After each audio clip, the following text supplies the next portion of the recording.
Salut à tous, c'est Picous et on se retrouve pour cet épisode 9 de la carrière avec Stephanie McMahon à la tête de la WWE en 2008.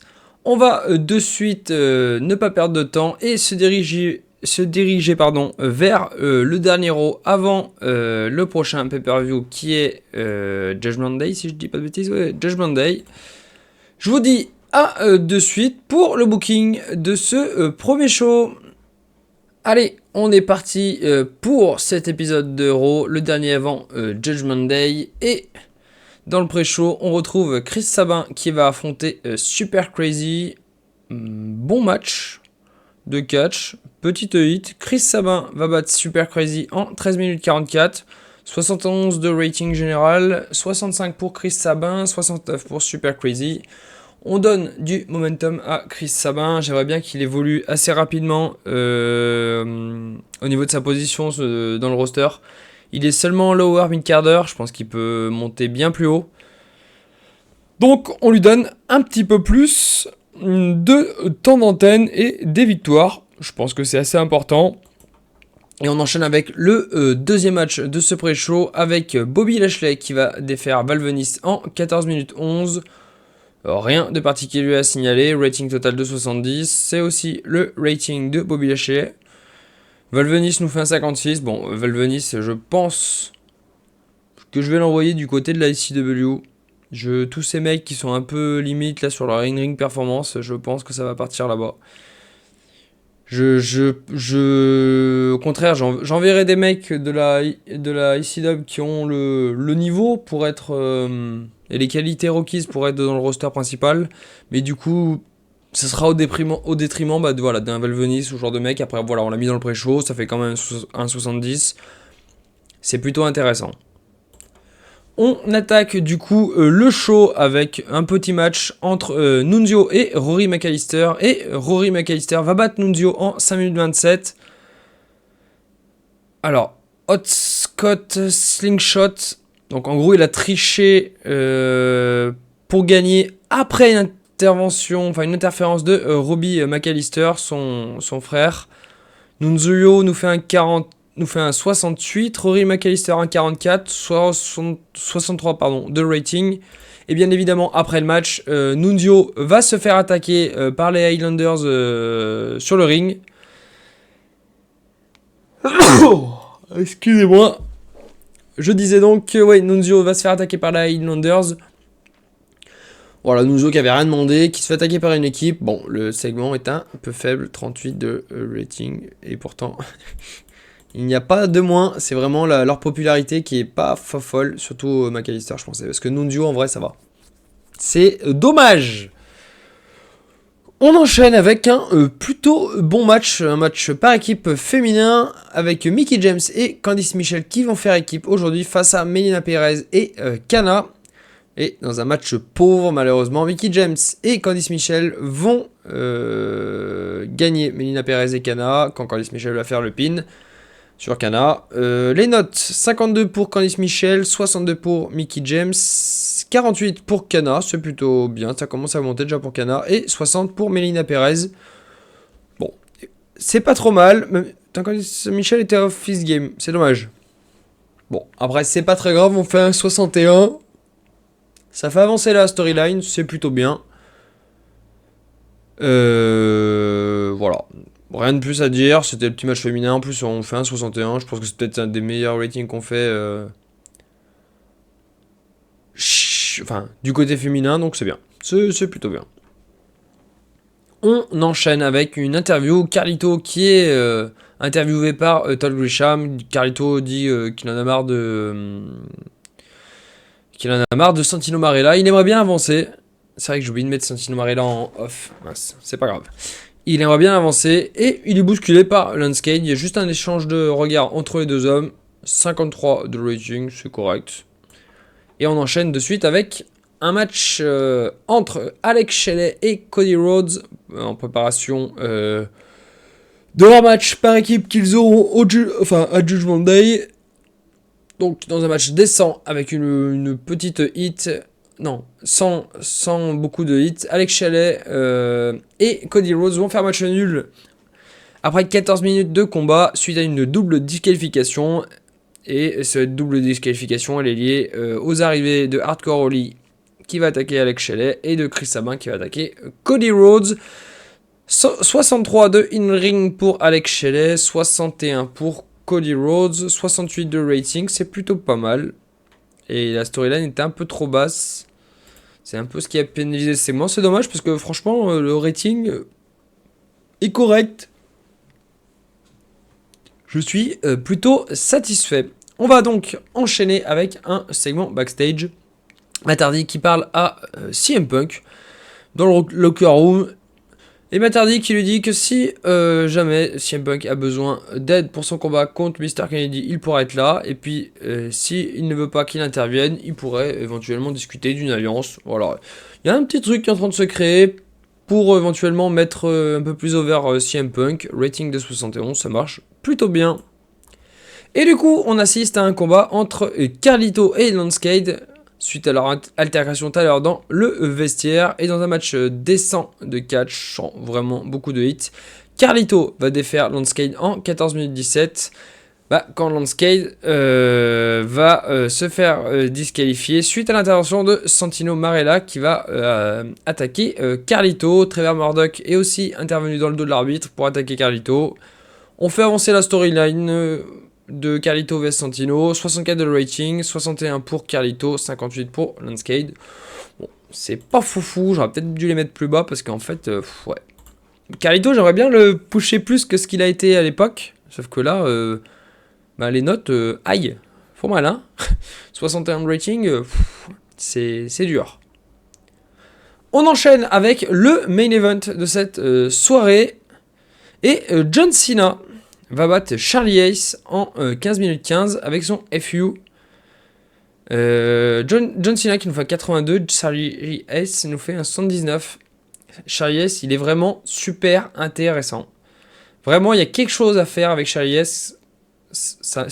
Il y a quelque chose vraiment d'intéressant à faire, je pense. On va le développer, mais là, la preuve est, c'est qu'il part sur un main event contre John Cena et il assure 80.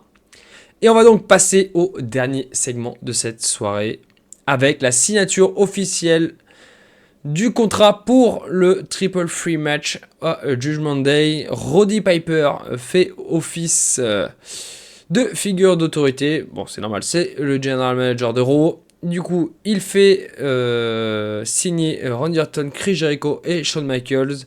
Mais malheureusement, il ne pourra pas éviter une altercation entre Shawn Michaels et Chris Jericho. Randy Orton se frotte les mains. Il est super content de cette bagarre entre les deux hommes. Ça risque de lui profiter. En tout cas, c'est ce qu'il espère. On termine le show sur ce 80. On fait seulement un 76 de rating. Alors peut-être le match entre Carlito et Lance Cade qui serait peut-être à revoir. Et peut-être pareil mon opener aussi. Bon.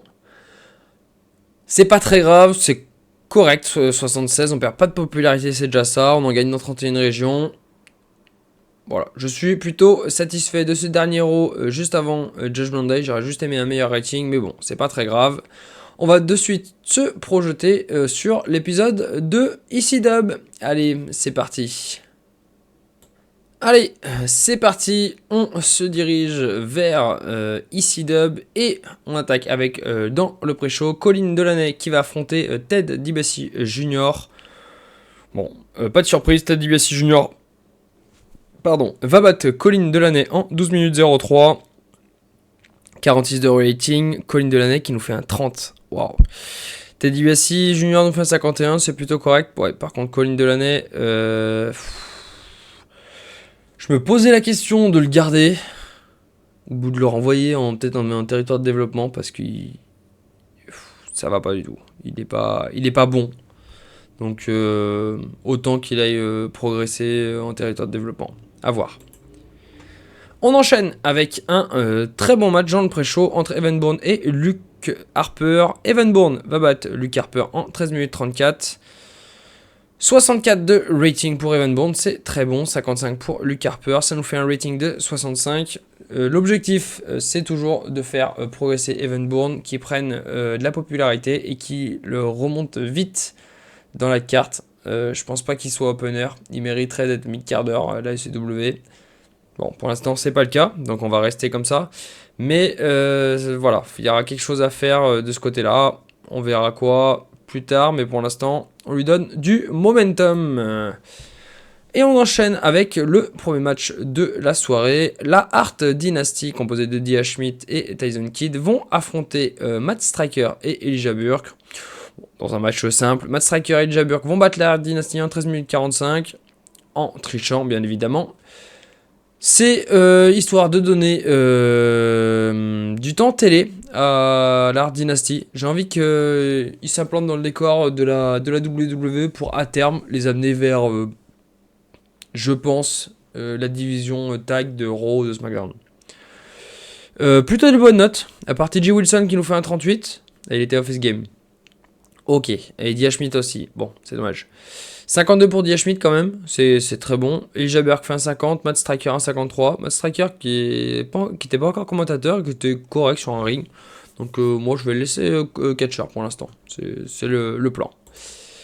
On enchaîne avec un segment Colt Cabana qui se déplace dans le bureau de Paul Heyman pour lui demander un match. Et Paul Heyman lui dit, bon, ce soir ça va être compliqué, par contre la semaine prochaine, promis, Colt Cabana pourra catcher, petit segment de 43, voilà, c'est juste histoire de qu'on voie Colt Cabana un peu à l'écran, c'est pareil, il faut qu'il gagne en popularité, et c'est en le voyant à l'écran chaque semaine que ça marchera. On enchaîne avec un plutôt bon match entre Kofi Kingston et Kid Cash. Kofi Kingston va donc battre Kid Cash en 12 minutes 10, avec par soumission avec le Boston Crab.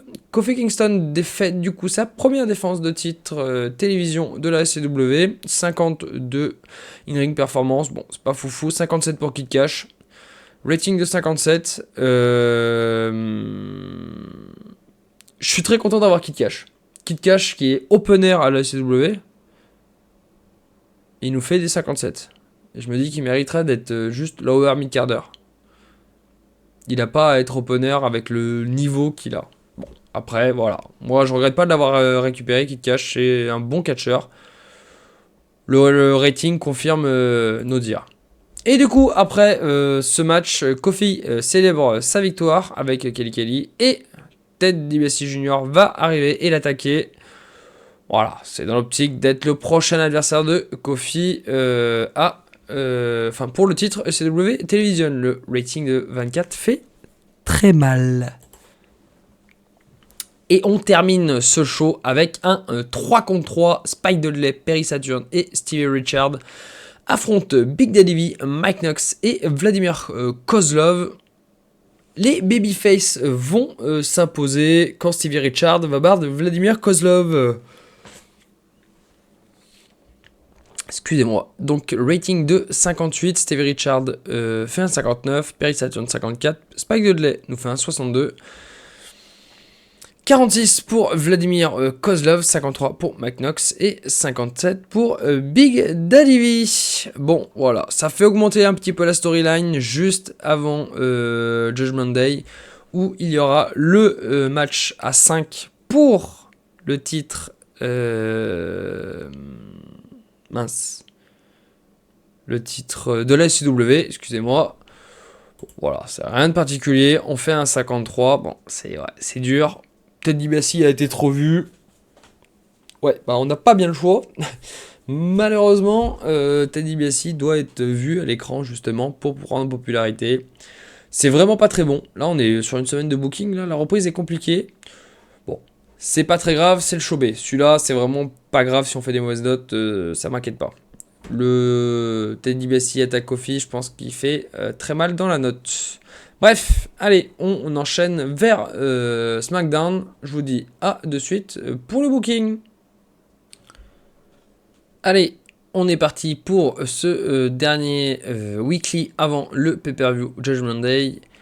Et on commence avec, dans le pré-show, Amazona qui va affronter Takako Inu. Victoire de Takako Inu en 11 minutes 54, 52 rating, 50 pour Takako Inu, 42 pour Amazona. Bon, là je leur ai donné du temps, on était en pré-show, et c'est plutôt correct. Takako Inu, on fait des bonnes performances in-ring, Il y a vraiment quelque chose à aller gratter de ce côté-là. Amazona est encore peut-être un poil juste. Donc c'est pour ça qu'on va lui donner encore un petit peu de temps. Elle va jobber un peu, je pense. Mais c'est plutôt encourageant. Pour la suite, on enchaîne avec un combat par équipe. Jeff Hardy et Shannon Moore font équipe. C'est une équipe occasionnelle contre The Natural. Donc Andy Douglas et Chase Steven. Bon, Jeff Hardy et Shannon Moore vont remporter le match. Jeff Hardy était le meilleur des autres. 65 pour Shannon Moore. Bon, pas trop mal, mais ça peut être mieux. 82 pour Jeff Hardy, très bien. 52 pour Andy Douglas et 48 pour Chase Steven, ça fait un 65. Pour du pré-show, c'est très bien. Ça donne du momentum à Jeff Hardy et Shannon Moore, ils en avaient besoin. C'est parfait, on peut donc attaquer le show. Et on attaque le show avec une bagarre qui va éclater en coulisses entre Torrie Wilson et Victoria. Et c'est Bruce Pritchard qui va intervenir et qui va séparer les deux femmes. Les officiels vont même venir aider Bruce Pritchard pour éviter que la bagarre se prolonge. On donne un petit peu de hype aux deux femmes juste avant leur combat à Judgment Day.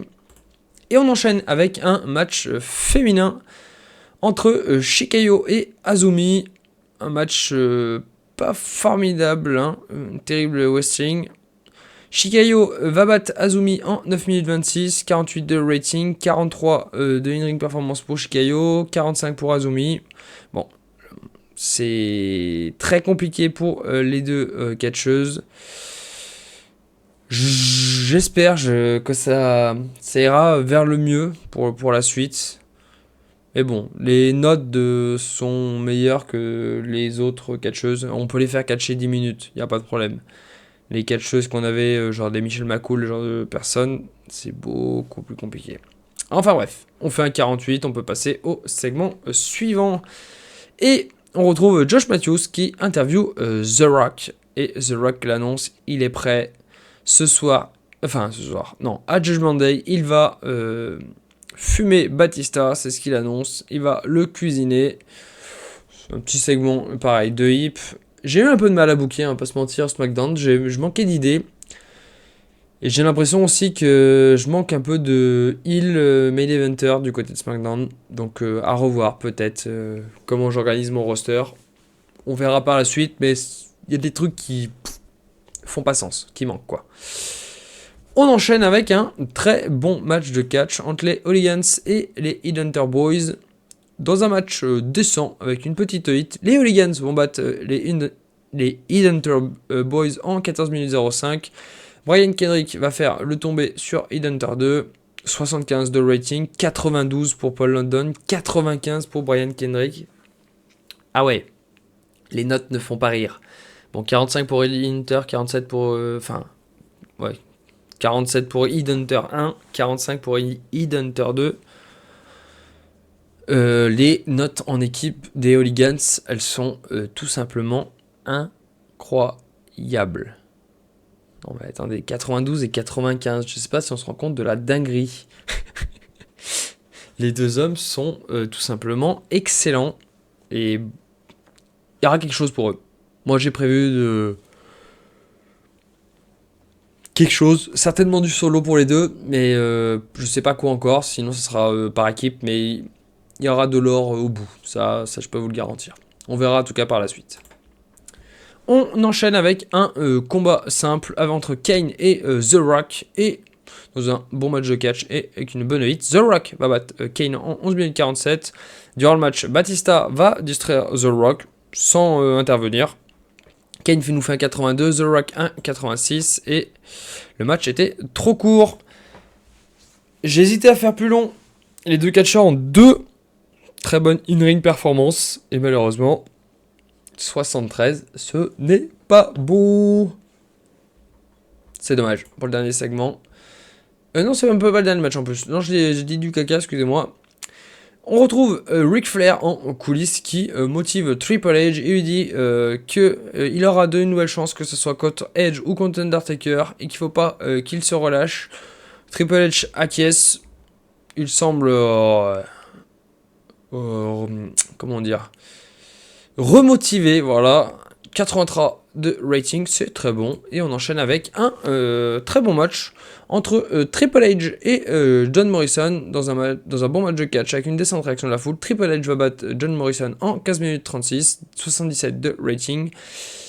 92 pour Triple H, 76 pour John Morrison, et j'imagine que le match était trop long, trop court.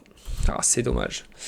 J'ose pas faire des matchs plus longs, mais je pense que je devrais, entre des catcheurs comme ça, parce que l'on voit là John Morrison, il aurait très bien pu récupérer... Enfin, il aurait très bien pu tenir un match bien plus long. Triple H, c'est pareil. Bon, c'est pas très grave. Et on termine avec le dernier segment qui est là aussi une signature de contrat. Je vous dis, j'ai pas eu beaucoup d'inspi. Ça, je savais que ça marcherait. Du coup, une signature de contrat qui est encadrée par Theodore Long. Edge et Undertaker signent le contrat. Edge va provoquer l'Undertaker et l'Undertaker va passer Edge à travers la table et va disparaître. Theodore Long a préféré se mettre en retrait de peur de prendre un Showcase Slam. Rating de 86, on termine très bien le show, on fait un 78. Bon, c'est comme Raw, ça a été un petit peu décevant cette semaine, on avait fini la semaine très fort lors du dernier épisode là. Bon, un petit peu plus compliqué. La popularité qui augmente dans 19 régions, 78 de rating, c'est plutôt correct. On va donc pouvoir se diriger vers le pay-per-view Judgment Day. Allez, on se retrouve peut-être entre-temps s'il y a des infos importantes. Sinon, je vous dis à de suite. Allez, c'est parti pour la carte de WWE Judgment Day. Avec dans le pré-show un premier match simple entre le Big Show et Chuck Palumbo. Victoire du Big Show en 11 minutes 49, 73 de rating total, 71 pour le Big Show qui fait une bonne performance, 60 pour Chuck Palumbo. C'était plutôt intéressant comme match pour le pré-show. Je voulais faire combattre le Big Show qui n'avait pas combattu plus longtemps. Je me suis dit qu'il fallait lui donner quand même un petit peu de momentum. Victoire importante. Dans le second match, Matt Hardy va défaire JBL en 12 minutes 10 avec son Twist of Fate. 75 de rating, 86 pour Matt Hardy, 61 pour JBL. C'est plutôt pas mal. Matt Hardy qui est 86, qui est vraiment excellent, qui est passé main eventer avec son Money in the Bank. Là, c'est bon, j'ai trouvé un plan. Donc je sais ce qui se passera pour Matt Hardy à l'avenir. Je vous révèle pas, vous verrez bien dans le prochain épisode de Raw, mais ça y est, j'ai trouvé un plan, donc je suis assez content, et on peut donc attaquer le show. Et le show qui débute par un superbe match entre Batista et The Rock. Et dans un match de 21 minutes 35, The Rock va défaire Batista avec son rock bottom, 77 de rating, 80 pour Batista, 87 pour The Rock. Même Batista a galéré à finir le match alors que The Rock était bien. The Rock, il est vraiment en énorme forme. La storyline a avancé et elle se termine sur ce segment. Les deux catcheurs vont donc partir sur de nouveaux horizons, on va dire. On verra bien on verra bien cela dans les prochains shows. On enchaîne avec un terrible match. Victoria va battre Tori Wilson en 10 minutes 38. Et Victoria qui remporte le WWE World Women's Championship. Rating de 47. 44 pour Tori Wilson, 54 pour Victoria. C'est plutôt mérité pour Victoria. Voilà. Petit match féminin. On n'arrête pas la storyline ici. On va continuer. Victoria et Tori Wilson vont continuer à se battre par rapport à ce titre. On enchaîne avec un match correct.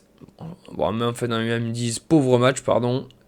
Un scramble match, 5-way scramble match avec Big Daddy, Spike Dudley, Stevie Richards, Vladimir Kozlov et le Roadkill. Et au bout des 20 minutes, Spike Dudley va défaire Big Daddy V, Stevie Richards, Vladimir Kozlov et le Roadkill avec le plus de tombées réussies. Oh non! J'avais pas vu que le titre CW, il y avait un truc de poids. Oh merde! Bon, c'est pas grave. On va lui remettra le titre à le CW. Je vais me le noter. Je vais le noter, voilà, que j'oublie pas. Et ça me fait chier. Oh, fait chier. En plus, le match était bon. 63 de rating. Spike Dudley remporte du coup le match. Big Daddy V fait un 59, Spike Dudley un 65, Stevie Richards un 64, Denis Marcos Levin 48 et le Roadkill un 50.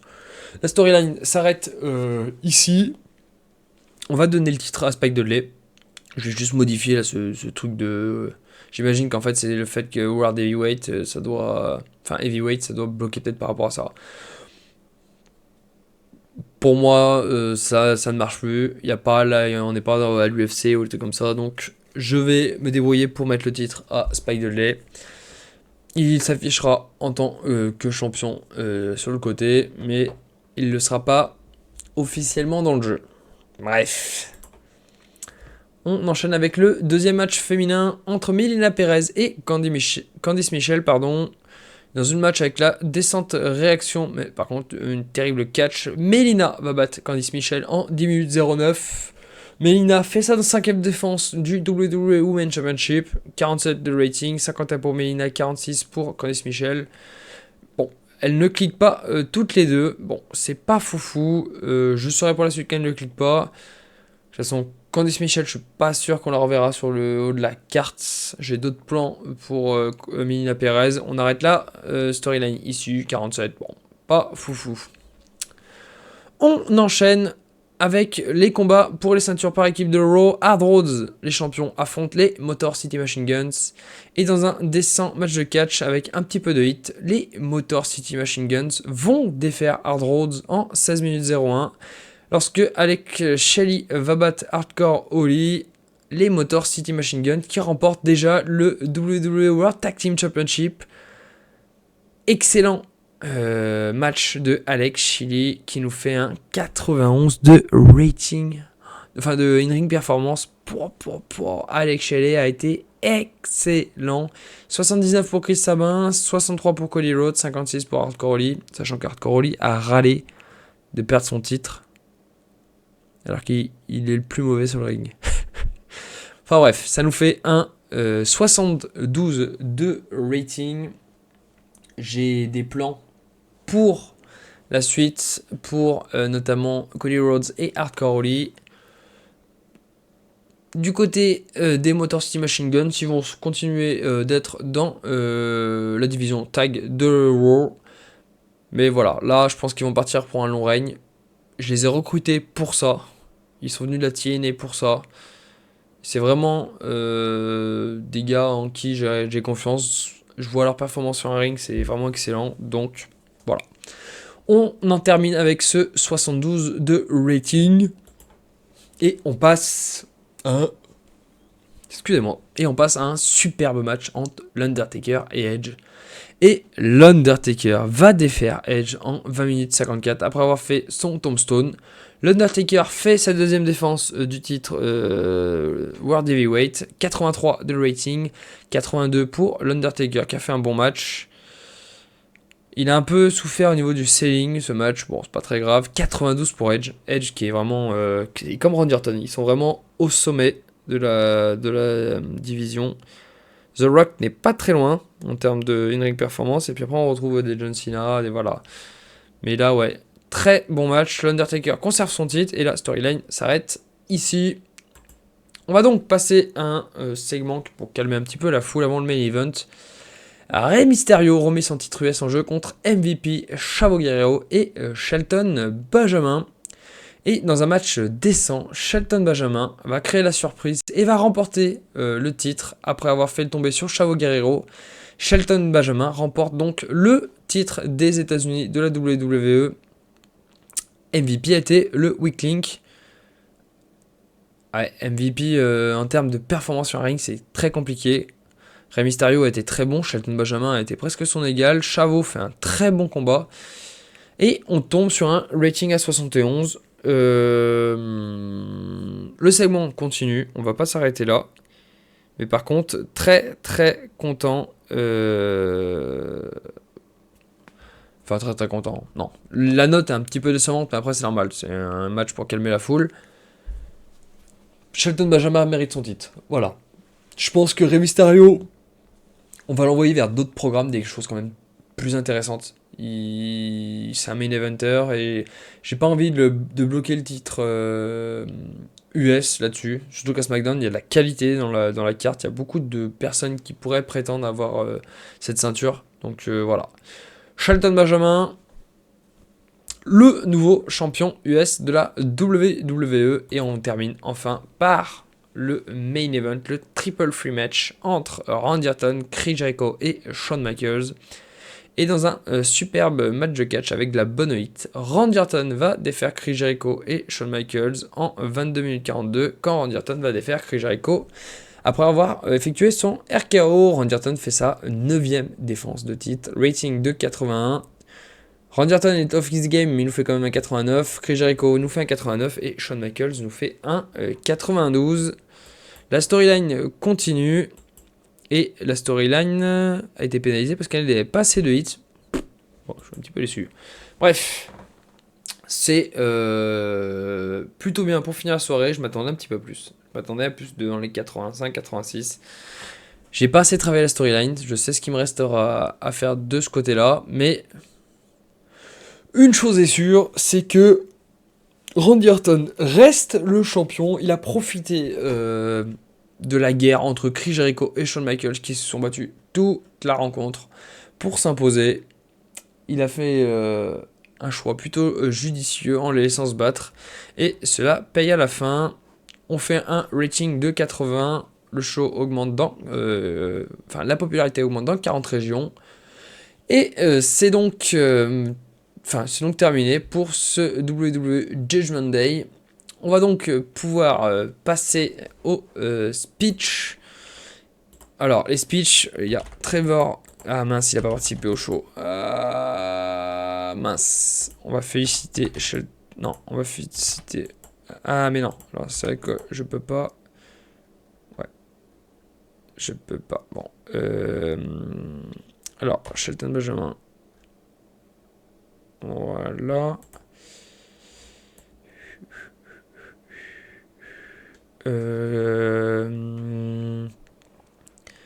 Qu'est-ce que je vais féliciter d'autre? Je vais féliciter Cody. Il a perdu le titre. Il râlait un petit peu quand même à la base. Et je vais féliciter Batista. Voilà. Voilà. Et c'est parfait. On va se retrouver pour le booking d'Euro. À de suite. Allez, on est donc parti pour le booking de cet épisode d'Euro, le dernier du mois de mai 2008, avec dans le pré-show Vader qui va affronter Val Venis dans un match de 10 minutes 07. Vader va remporter le match. In-ring performance de 64, 62 pour Val Venis, rating de 66. Bon, Vader commence à vieillir malheureusement. Et du coup, ses performances sont de moins en moins bonnes. Bon, après, c'est pas très grave. Je pense que le match était peut-être un peu long. Ouais, voilà, il a le physique qui ne suit plus, c'est dommage. Peut-être que j'essaie de lui demander de changer de physique, d'essayer d'être un peu mieux. Je sais pas si ça marcherait. Je vais le noter, je vais essayer entre deux bookings. Je vous dirai si j'ai un résultat positif. On enchaîne avec un second match dans le pré-show entre Charlie Haas et Super Crazy. Charlie Haas va remporter le match en 14 minutes 24 avec son Haas of Pain. 78 de notes pour Charlie Haas, 69 pour Super Crazy. Le match était même trop court. C'est vrai que ce sont deux très bons catcheurs. Et on aurait pu aller chercher quelque chose d'un petit peu mieux. Bon, c'est pas très grave, de toute façon c'est dans le pré-show. C'est juste pour donner un peu de momentum. Allez, on passe de suite au premier match de la soirée. Et c'est un match simple entre Mickie James et Beth Phoenix. Et le match va se terminer sur un match nul après 12 minutes de combat. Suite au fait que l'arbitre ait perdu le contrôle du match et ait décidé de l'arrêter. Les deux femmes ont une très bonne chemistry ensemble. Et 66 pour Mickie James, 64 pour Beth Phoenix, 72 de rating, c'est excellent. Là, on a des vraies catcheuses et ça fait vraiment la différence. Pour l'instant, on a laissé le titre sur Melina, mais je pense qu'une des deux femmes récupérera le titre à terme. Voilà. C'est l'objectif, c'est des personnes qui méritent. Donc voilà. En tout cas, très bon rating pour débuter ce show. Et on retrouve Carlito Santino Marella dans le bureau de Roddy Piper. Il les a convoqués suite à une demande de Carlito qui voulait un dernier match contre Marella. Roddy Piper les a convoqués pour leur dire que c'est ok et qu'ils peuvent se rendre au ring de suite. 64 de rating, c'est plutôt correct. Et bon, on reste dans les 64 avec ce match entre Carlito et Santino Marella. Et dans un pauvre match, Carlito va battre Santino Marella en 14 minutes 45. Bon, Carlito nous fait une ring performance de 60, Santino Marella de 57, c'est pas foufou. On arrête la storyline ici. Je suis un petit peu déçu. Carlito me déçoit un petit peu en termes de in-ring performance. Je m'attendais à mieux de sa part. On fait un 64, c'est correct. Mais ça va s'arrêter là entre ces deux compères. On enchaîne avec une interview backstage avec Matt Hardy qui annonce qu'il a un plan. Et il commence à parler du champion de la WWE, Randy Orton, mais que voilà, là il a planifié son plan dans sa tête et que le Money in the Bank, il sera quand l'encaisser. Voilà, Matt Hardy qui en dit pas plus, mais qui commence à émettre une hypothèse. Rating de 57, bon, après Todd Grisham, je le mets en microphone pour qu'il améliore notamment ses compétences. Dommage qu'il n'améliore pas parce que c'était l'objectif de ma démarche. On enchaîne avec un excellent match entre William Regal et Lance Storm, rating de 81. William Regal va battre Lance Storm en 16 minutes 25 avec le Regal Cutter. William Regal nous fait un 82, Lance Storm un 76.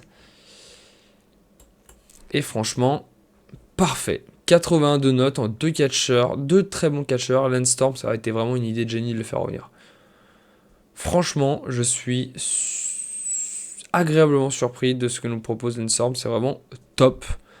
Et du coup, suite à cette victoire, je l'ai appelé The Rise of Cry, la course des pleurs, des cris si vous voulez.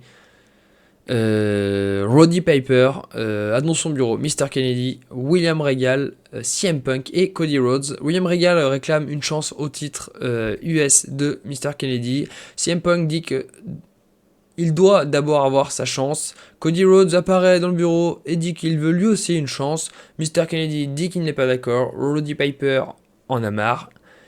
Il annonce que la semaine prochaine, les 4 hommes s'affronteront dans un Fatal 4-Way match. Et le titre de Mr. Kennedy sera en jeu. Mr. Kennedy quitte le bureau, il est furieux. Rating de 73. Très bien, rien à dire. On enchaîne avec un segment backstage avec Chris Jericho qui croise Shawn Michaels et qui l'accuse de sa défaite contre Randy Orton ce week-end. Il dit que s'il a perdu le titre, c'est de sa faute. Shawn Michaels lui dit qu'il ne peut s'en prendre qu'à lui-même.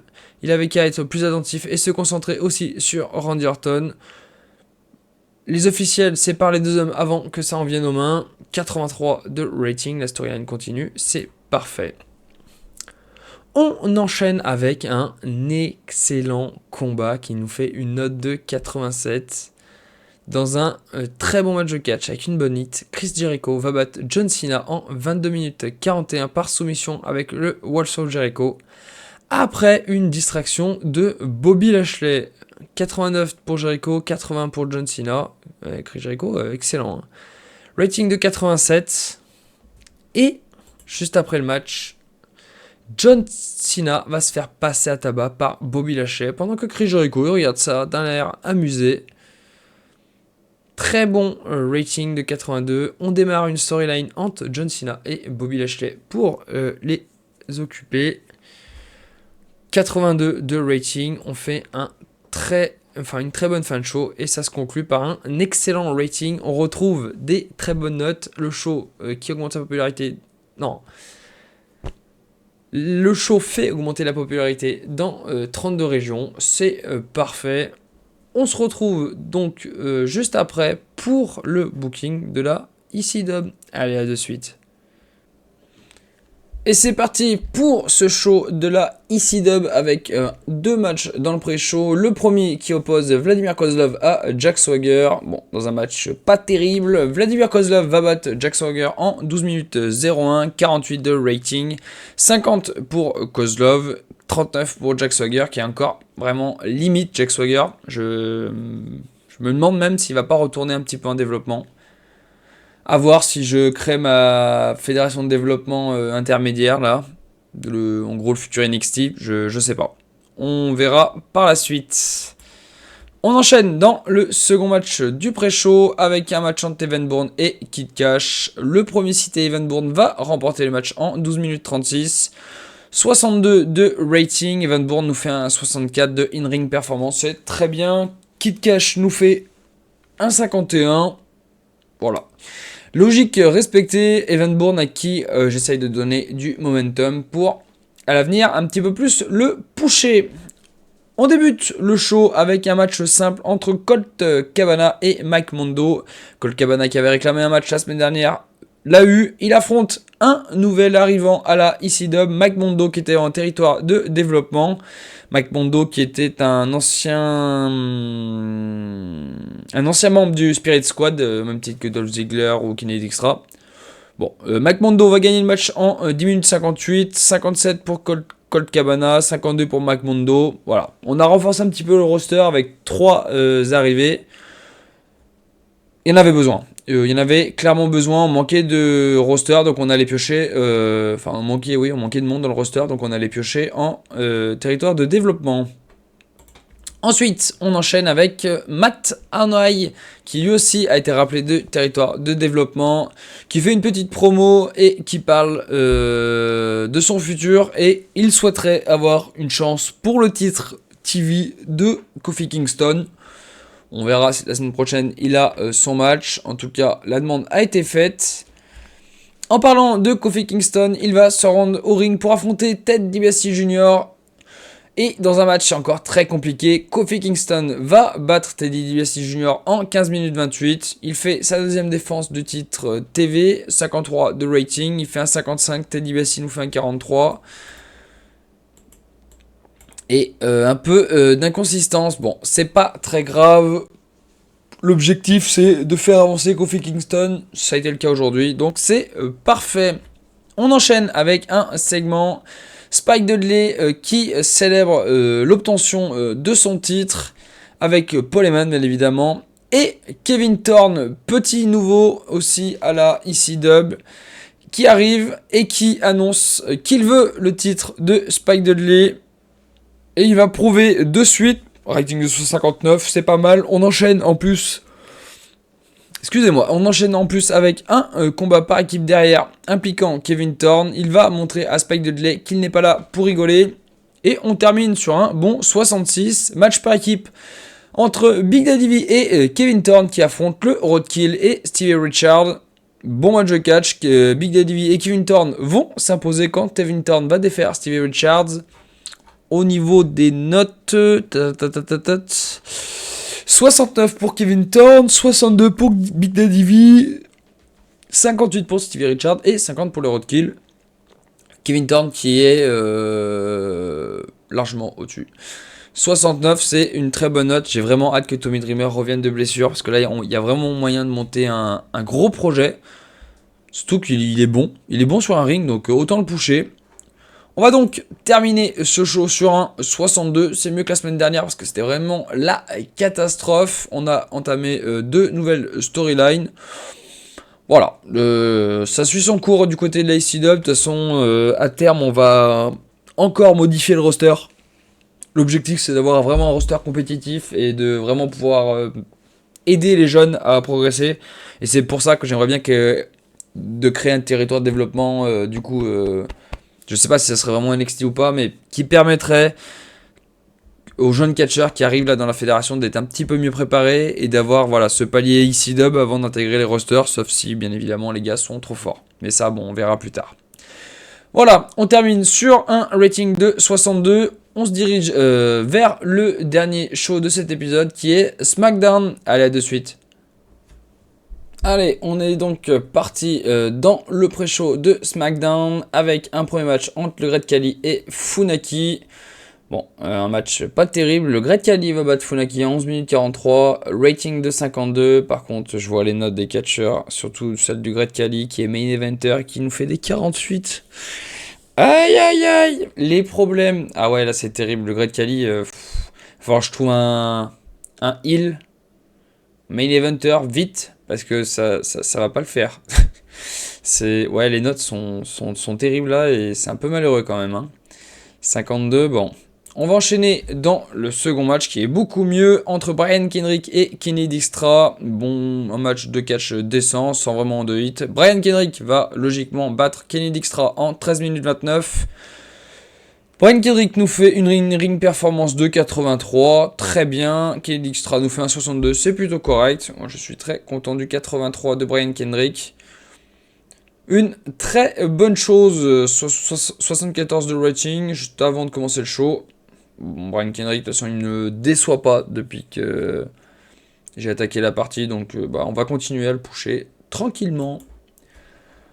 On commence le show avec l'Undertaker qui est de bonne humeur, qui est backstage et qui du coup décide de lancer un Open Challenge pour son titre ce soir. Et c'est John Morrison qui passe les parages, qui a décidé de relever le défi.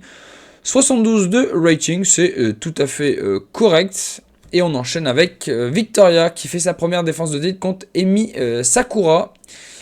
Et dans un match correct, Victoria va battre Emi Sakura en 9 minutes 37. En, bien évidemment, utilisant un objet interdit, un objet contendant. Victoria fait sa première défense de titre. 62 in-ring performance pour Victoria, 46 pour Emi Sakura. Sauf que Emi Sakura et Takako Inu vont venir perturber l'interview de Victoria. Elles veulent, pour Emi Sakura, une revanche dans un match clean. Et Takako Inu veut également une chance pour le titre. Elle dit pouvoir mériter, enfin, elle pense pouvoir mériter ce titre. Bon, voilà, c'est un petit segment, 35 de rating, c'est pas foufou, mais c'est déjà ça. On enchaîne avec les champions par équipe, les Golden Rush, qui affrontent les Headhunter Boys dans un match simple. Les Golden Rush vont battre les Headhunter Boys en 11 minutes 47. Kane va défaire Headhunter 2 avec son Showcase Slam. Les Golden Rush qui font leur troisième défense du titre de la WWE. Bon, rien à redire. 84 pour Kane qui est très bon. Jamie Noble nous fait un 72 et les Headhunter nous fait un 46 et 44. Bon, voilà, c'est très calme. Rating de 70. J'ai un petit peu de mal avec SmackDown. Il me manque des équipes peut-être un poil plus fortes, des équipes heal un poil plus fortes et quelques gaps en plus sur le roster. Mais bon, là je peux pas, j'ai pas de nom là pour l'instant qui ont tétillé vers moi. Donc bon, je suis toujours à la recherche de gens intéressants. On enchaîne avec un segment et Chavo et MVP qui sont dans le bureau de Theodore Long. Il demande une revanche pour le titre US de Shelton Benjamin. Il ne pense pas que sa victoire a été méritée.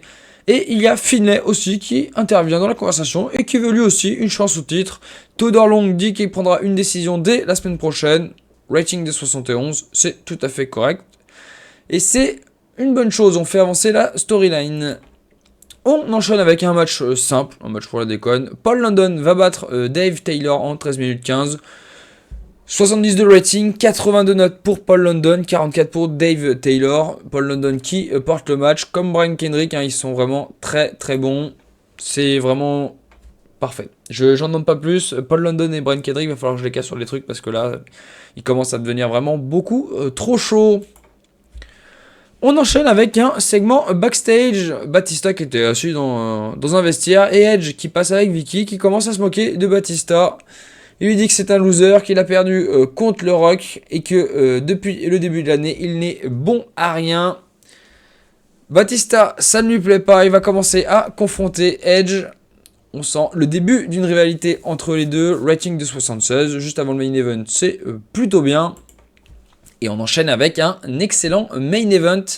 L'Undertaker qui remet sa ceinture en jeu, le titre World Heavyweight contre John Morrison. Bon, bien évidemment, l'Undertaker va battre John Morrison en 16 minutes 45. Troisième défense du titre pour The Undertaker. 82 pour l'Undertaker, 78 pour John Morrison, un rating de 80, c'est parfait. John Morrison qui confirme qu'il a le niveau pour être ici, pour jouer quelque chose.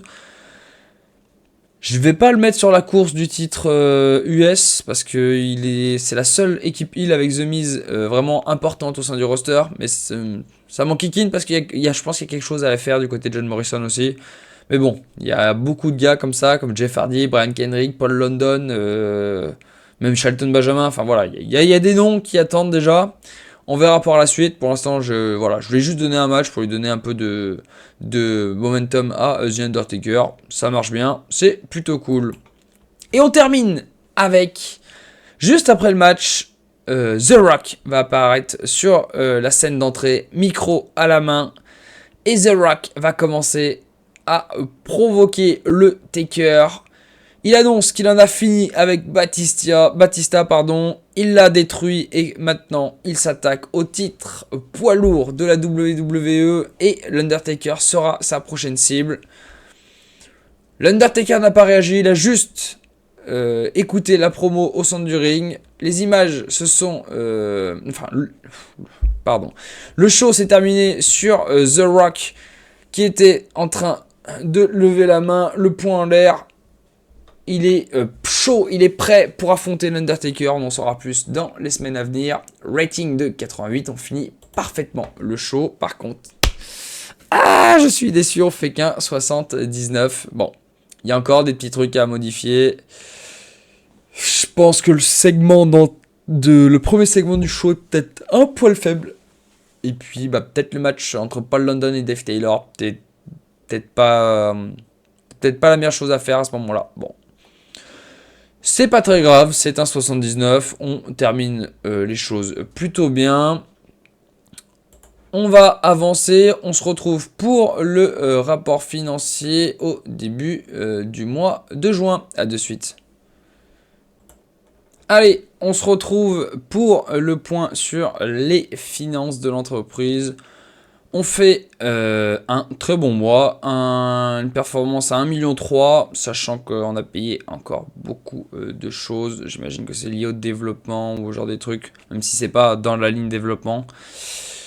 Voilà, c'est plutôt intéressant, on a gagné pas mal d'argent, plus que les mois précédents, donc c'est cool. Va falloir continuer. Là, je pense que je vais pas tarder à créer le territoire de développement. Je pense que d'avoir un territoire de niveau régional, ça aura vraiment un impact. Je pense que ça sera vraiment efficace et on pourra vraiment développer les catcheurs pour qu'ils aient moins de soucis à leur arrivée du côté de ECW. Bon, après, voilà, c'est le problème, c'est que je me dis, est-ce que ça vaut le coup? Voilà. Donc si jamais vous voulez donner votre avis, n'hésitez pas à le mettre en commentaire si vous pensez que c'est utile ou pas de créer un territoire de développement plus important que celui que j'ai, enfin que les deux que j'ai, que ce soit FCW ou OVW. Donc voilà. On se voit pour le prochain épisode et le début du mois de juin. Je vous dis à très vite. Ciao tout le monde!